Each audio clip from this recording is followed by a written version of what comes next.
So this is for me, day 50 of physical distance. My wife and I and my children are healthy, and for that I'm deeply grateful. And I hope the rest of you stay healthy and that you find a way to make meaning and do some good in the world during this odd time.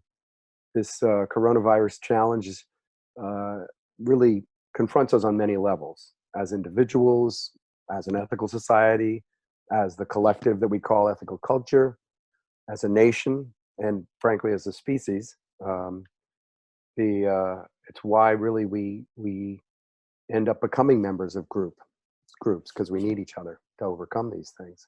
So today, my exploration of membership will be about starting with what membership in general, some thoughts on that, and then I'm going to talk a little bit about being a member of the ethical society, being a member in ethical culture, and then I'll conclude with talking about what it's the meaning of being a member of a nation as we see more and more people rebelling against sensible health policies. Um, the main theme that I'm going to hit on today over and over again is that as a nation and as an ethical society, we have to really learn how to better balance individuality and collectivism, how to balance autonomy and cooperation. I think that's an important part of what membership really means, is that balance. So in exploring membership in general, I've shared in the past one explanation of different types of membership that I think is useful.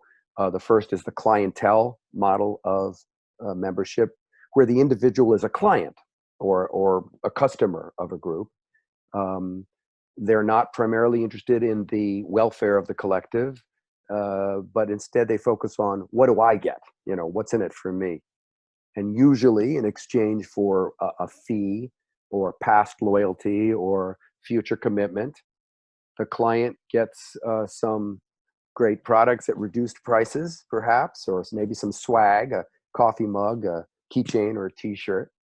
And this clientele model of membership really requires the least commitment, because you can become a member of a gym or an auto club or a library, and if you become dissatisfied with it, you can drop your membership, no problem. Um, the second model is the cooperative model of membership, and co-op is a term used to describe many different things, but usually it involves some shared responsibility and governance participation. You don't just receive benefits, you actually help shape the group and its relation to the social whole. Sometimes this level of responsibility is exciting and positive, and other times it can feel like a burden. But usually a co-op lets you choose your level of membership. At my local food co-op, just a couple of blocks away, I can vote for the board and I can share my opinion as for, to improve their service, or I can run for the board. I haven't tried that. I'm a little overextended as it is. The third type of membership is the identity model. And that is more than about receiving concrete benefits. It's even more than shaping the group. It's about who you are. It's not about what you do or what you get. And this type of membership is often deeply emotional and personal. Some people who say that they're an American, for example, their patriotism is something that's an existential commitment. Saying, I am America is about who they are. And some cite that connection to our country as to why they go into the military or public service, for example. So, unfortunately, dedication to the collective in our country is currently threatened by some deep political divisions, certainly, and by a division between those who agree with our health policy and those who don't agree with it and want to break out of it come hell or high water. And I think in the face of this sort of political and social turmoil and division, being part of an ethical culture means even more right now, because I think it teaches us how to balance our respect for the individual and autonomy with the importance of working in a group and cooperating. That's certainly why I became a member of an ethical society in Washington many years ago. So, as a member of an ethical society, it certainly meant something different to me in 1990 when I first joined the Ethical Society here. I valued the shared benefits that I was getting. I went to great talks and classes, and my kids had Sunday school, and I could participate in a service opportunity pretty easily. But the clientele model didn't really do enough for me. And as I became more and more involved in Wes, I really became more of a co-op member in terms of I wasn't just getting things, but I was helping shape the community. So I joined the Sunday school and began to feel a real sense of ownership of the education of my children. And then a couple of years later, I volunteered to serve on the board of the society and shared in creating and nurturing an ethical community. And it wasn't before long that relationship to the group, my membership was more than even that, but became a membership of identity. I stopped just saying, I'm a member of the Washington Ethical Society, and I began to say, I'm an ethical culturist. It became something deeper in me. My association meant more to me than I thought it ever would, actually. Now, no collective is perfect, and the Washington Society wasn't perfect either. But I did find some words on the Washington Ethical Society website a couple of years ago. I couldn't find them this time, but I had them stored that I think to me really reflects what I get out of an ethical society as a member. These were the words. It said, the Washington Ethical Society is a caring community and should allow one to ... So it allows these things: to be understood, to understand, to belong, to find hope, to participate, to honor agreements, to welcome different perspectives, to work well together, to show gratitude over and over, and to celebrate. I hope those things are somewhat of what you get from being a member of the Philadelphia Ethical Society. Certainly, one of the most common thing I hear members say is that when they join an ethical societies, they're seeking community. And this has real evolutionary roots, because after all, we evolved from highly intelligent social apes who lived in groups. Our lives and our identities are enhanced by being part of a group, and ethical societies strive to welcome the unique gifts of individuals through participation in some rituals and some traditions and some cooperative work that help us bond more closely together into a collective.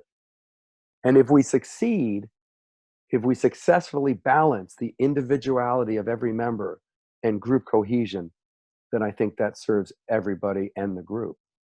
And this balance, I think, is at the center of membership of an ethical society. We encourage people to join our group. You may be a friend here. We're encouraging you now to join the Ethical Society, to share in our work, to help shape our future. And when we do this, we don't require you to check part of your personality at the door. We encourage you to bring your whole self into our community. There are no embarrassing newcomer rituals or hazing ceremonies aimed at submerging your individuality and uniqueness in the collective uniformity. We don't have uniforms, right? We do have some rituals, but nobody has to bow down to anything or anyone in an ethical society. I mean, even when we sing communally, which Molly was very gracious about, saying it was beautiful, it's very hard to sing in unison on Zoom. But when we sing, we don't even assume everybody wants to. We say you can stand up or you can sit down. And we simply invite you to sing if you'd like to do that, because we want to nurture each member as a unique person, as well as help them become part of a wider group. That's why Felix Adler founded ethical culture. I mean, his family escaped from Europe, where authoritarianism was trying to repress difference and dissent. And so Adler knew firsthand how collectivism could become tyrannical. Both monarchs and Marxists can stifle creativity and unique individualism.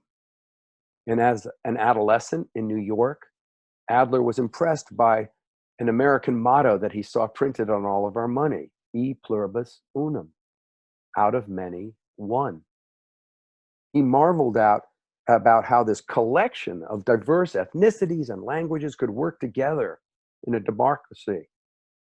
And he said that balancing that autonomy and collective necessity was what he called the spiritual end of citizenship.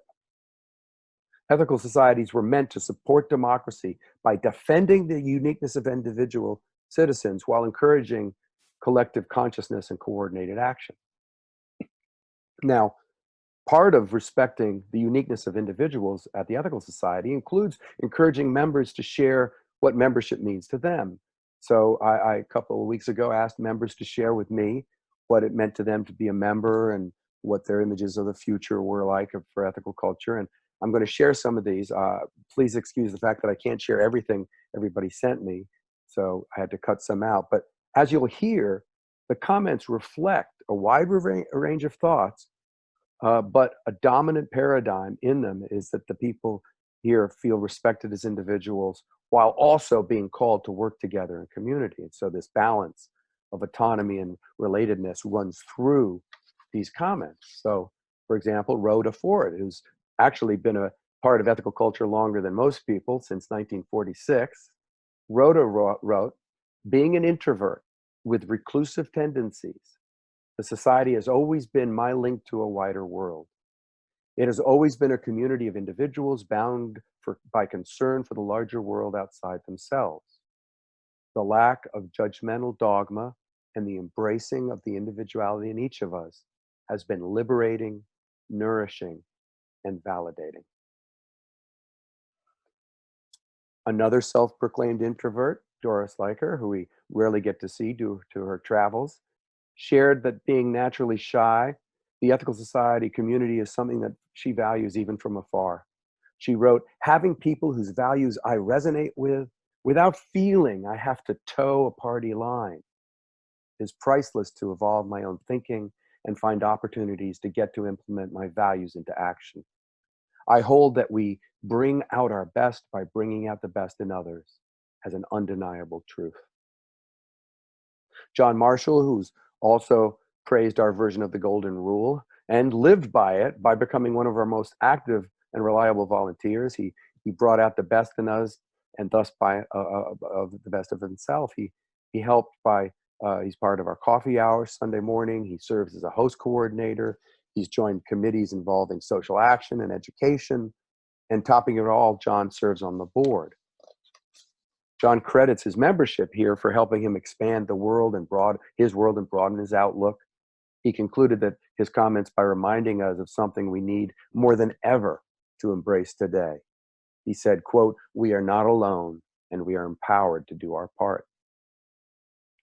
Similarly, Harry Thorn said that ethical culture is to provide a service to the community. So like John, Harry constantly volunteers to support the community at events, and he certainly does it a lot, especially Harry, I think, around food. He's become really our overseer of our kitchen.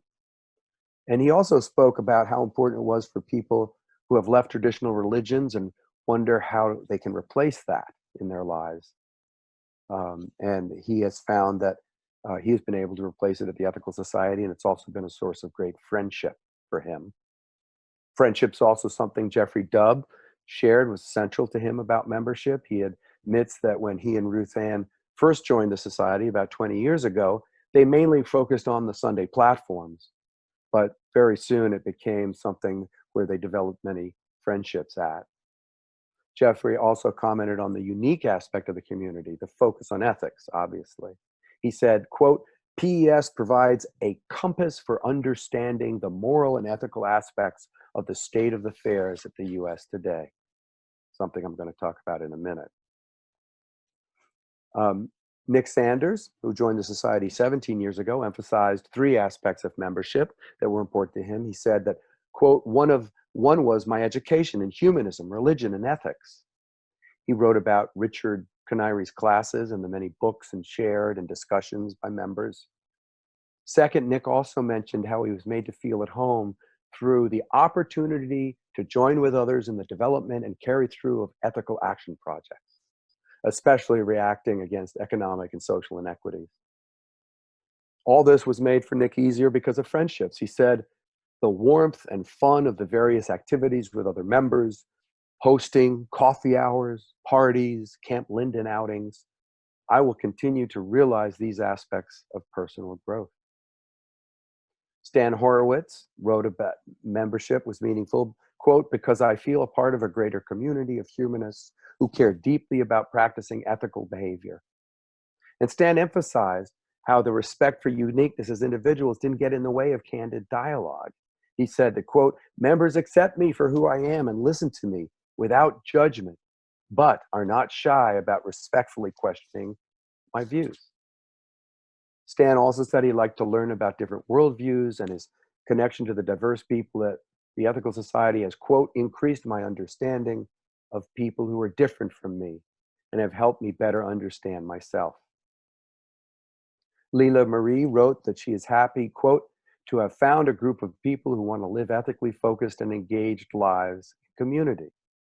She continued, I was delighted to discover that action, not belief, is the focus here, and that individuals themselves, not what they do or don't believe, are paramount. She said that she may have found some of this in other religions previously that she explored, but unable to embrace all the beliefs in those groups, she just felt too uncomfortable. That was something that Joe Bullock also found, that the metaphysics of other religions were too hard to accept. And he actually said that some other religious institutions led their congregants away from virtuous behavior. So rather than feeling pressured or shamed in other religions, Joe said he was particularly embraced two expressions in ethical culture he found: deed over creed, and, quote, do unto others as they would have done unto themselves. The last one is a version of the golden rule that I'm actually going to talk some about in 2 weeks. But I love particularly how Joe said that PES simply, quote, served as a reminder that there are good people in the world. Sylvia got an email to me late, and so I'll just share a couple of things. Sylvia Metzler said that she didn't realize how many things, well, she said, if I didn't realize how much PES meant to me, I sure do now, because she misses so much of them. She misses the hugs and the words of support in person. She particularly noted that her own taking up of leadership in the Ending Racism Task Force and working with Eric Young and other things in ethical action were, quote, transformative for her. She said she'd love to see PES more involved with power and getting more people involved in power. And she'd love to deepen her own understanding of what ethical humanism is about.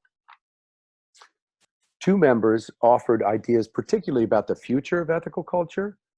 Steve Gold suggested that we tried to broaden and deepen the impact of the Ethical Society on underserved communities through new paths beyond power and Camp Linden, where we put a lot of our energy. He thought that this would help broaden participation by appealing to and engaging a greater number of existing members and by attracting new members. And he suggested particularly, quote, developing educational programming that taps into the expertise of PES members and increases capacity through community partnerships with nonprofit organizations, having established curriculum and instruction in place. So he said that this could include, for example, improving essential life skills of writing, parenting, and financial literacy in underserved communities. Diane Brown suggested something that I actually was thinking a lot about myself recently during this pandemic, when it really forces us to learn how to connect on Zoom or by phone. She said that she thought that we should have more people develop phone or computer buddies, like groups of 2 or 4 people who connect with each other regularly beyond pandemic times, so that it becomes a regular way to connect. And I really hope we do that. Now, thank you for those comments, everybody, and I apologize if I've missed some. But if deepening our relationships is one of the results of this pandemic, it would be a valuable and treasured evolution. As you can see, everybody in their comments have their own sort of shading of what membership means and what the future of the ethical society might be. But in all of them you can see the importance of friendship and education and ethical action, but particularly this balance between autonomy and cooperation was important for everybody. that's important to me too. When I joined ethical culture, I wasn't ready to support, a group that would force me to march in lockstep with each other. And people joke sometimes, they say when they come to the ethical society, well, I don't like organized religion. And I will sometimes say, well, we're not very organized. That's part of our charm. We have to work better though on the cooperation. And I try to do that by working for the American Ethical Union and the National Leaders Council. I put a lot of time in. I was just on a board meeting last week for 5 hours with the American Ethical Union. And I'm really glad that some of our members are quite involved with the American Ethical Union. Stan was able to attend, for example, the Riverdale Yonkers diversity workshop on decolonizing ethical culture a couple of weeks ago. Lots of members go to the AAU Assembly, which I really hope many more of us do. And now, because of the pandemic, we're taking virtual road trips to other ethical societies. And I think that's very important. I want us to continue that, because I really believe that if ethical culture is going to rise up and become a more vibrant force in our national dialogue, ethical societies and members around the country need to look for ways to get more connected. So I urge you, go to the AAU website after this talk, after our program today, and go to the box on the front page that says connections, click on it, and look at the calendar and see what other things are happening in other ethical societies that'll help us get through this pandemic stronger, because I do think that there's power in the union, e pluribus unum. So let me shift gears for the last part of my talk.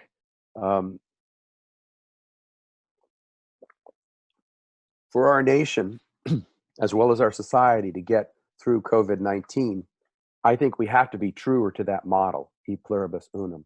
We have to learn to better cooperate, to work in a collective with thought and action more than ever. Unfortunately, because of, frankly, incompetent executive leadership and misguided libertarian rebelliousness, that's being made very difficult right now. I mean, in 2018, President Trump dismantled the National Security Council's Office for Global Health and Biodefense, explicitly charged with preparing for pandemics. And in January, he dismissed the coronavirus as nothing to worry about. And now so-called press briefings are orchestrated to feed his narcissism and boost his television ratings. He's taken a timeout from that, thank goodness. But without capable executive leadership, cities and states are left to set their own policy and compete for resources. Now, I think that there is a dynamic in American history which also creates problems with getting people to cooperate when we really need to, and that's that we have a history of rebellious libertarianism in this country. And current anarchy is stirred up by presidential tweets and right-wing libertarian groups, but they draw on a tradition in American history of emphasizing self-interest. It helped launch the Tea Party a decade ago, and it's part of this rebellion to, physical distancing now. The marches to open up America again actually remind me of the Tea Party, with lots of flags and shouting and anger and guns. Over the last couple of decades, right-wing groups have promoted this reactionary tendency in America. Educational psychologist Nolan Wheel points out that these groups promote a Protestant, English, white, male paradigm that is very popularly drawn on in our history. They offer an ethno-cultural view of what being an American, what being a member of our country means. And according to Wheel, it promotes nativist political agendas and restrictive immigration policies and other forms of bigotry. And this perspective on America motivated many people to vote for our current president and is part of this contemporary opposition to have sensible health policy. Cultural theorist Kwame Appiah correctly reminded us that this is not just some fringe perspective. We often have emphasized a narrow view of our nation, ignoring our rich diversity. And it seeps into many of our groups, and we always have to work to do better to bring in more cultural, multicultural perspectives. Even the ethical society, we need to work on it constantly. But both the Tea Party and the Open Up protesters have claimed to be defending independence, individualism, liberty. Sure, those are important values. I admit that. They were part of the humanism of the Renaissance, frankly. They were part of the congregational autonomy of the Reformation. They were part of the free thought tendencies in the Enlightenment. And they fueled the resistance to authoritarianism that fostered the American Revolution. They're why we warned others, don't tread on me. It's why protesters today rebroadcast Patrick Henry's slogan, give me liberty or give me death. It's why our Declaration of Independence is so revered around the world. Unfortunately, our modern day Patrick Henrys too easily overlooked the cooperation that was fundamental to the gestation and birth of our country, because we needed that too. To defeat the French, the colonists encouraged cooperation by making flags with a divided snake and the words, join or die. To break away from Britain, Benjamin Franklin reminded our leaders that, quote, we must all hang together, or assuredly we shall all hang separately. And to counter secession, Lincoln proclaimed that a house divided against itself cannot stand. And American history is replete with examples of the need to balance our individualism with cooperation. Few realized that more than Alex de Tocqueville. His study of American culture in the early 1800s demonstrated how American individualists were able to join together. He wrote, Americans are forever forming associations. There are not only commercial and industrial associations in which all take a part, but others of thousands types, religious, moral, serious, futile, very general and very limited, very large and very minute. And he added that Americans created groups for almost any purpose, to hold a celebration, to build a school, to share books. A 2001 article in the American Sociological Review linked communal civic engagement in America to our early Protestantism.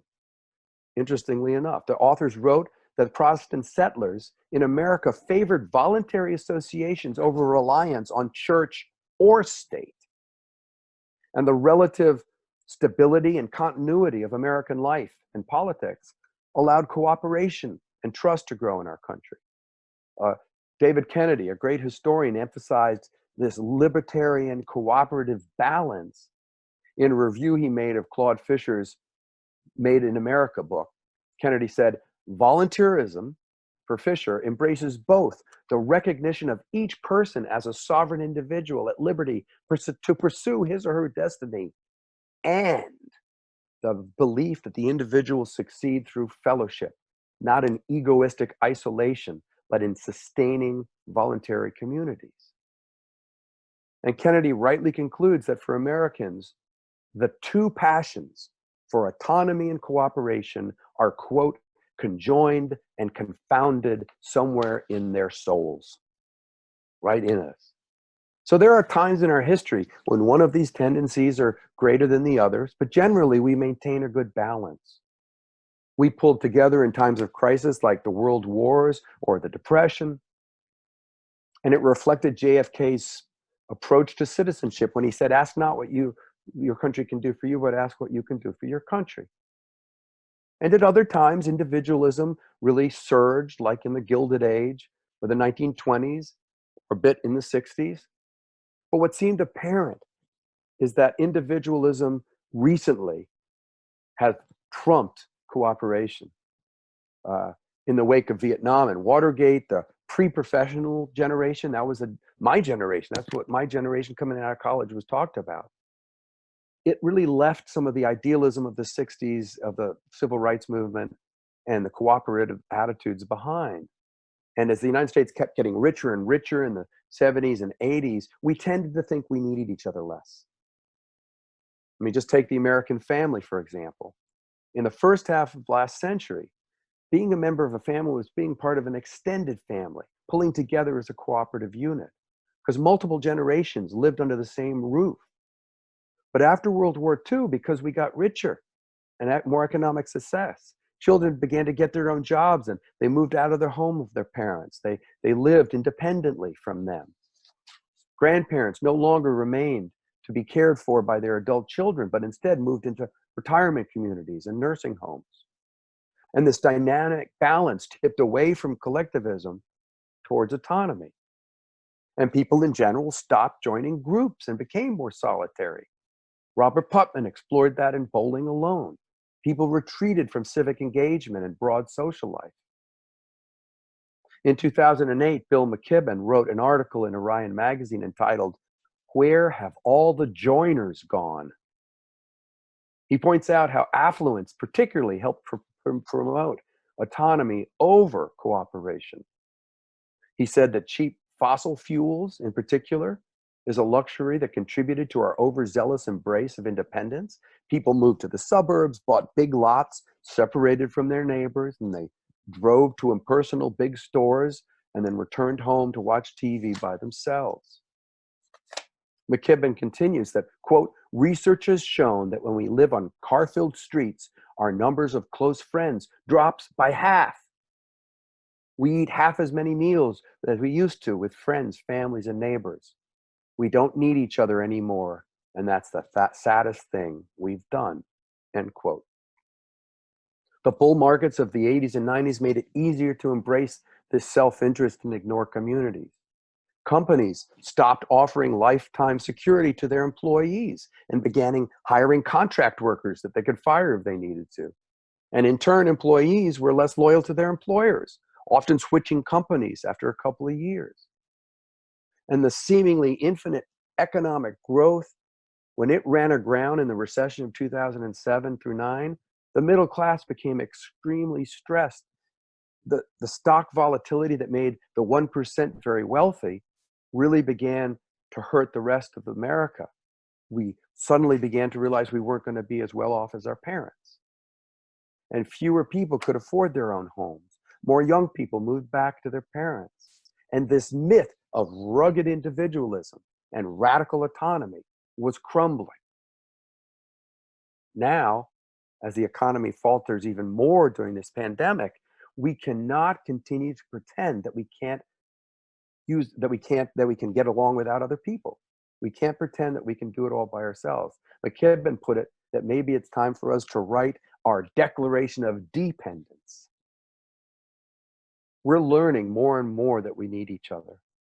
But this toxic and unreasonable over-attachment to personal autonomy is putting our lives at risk.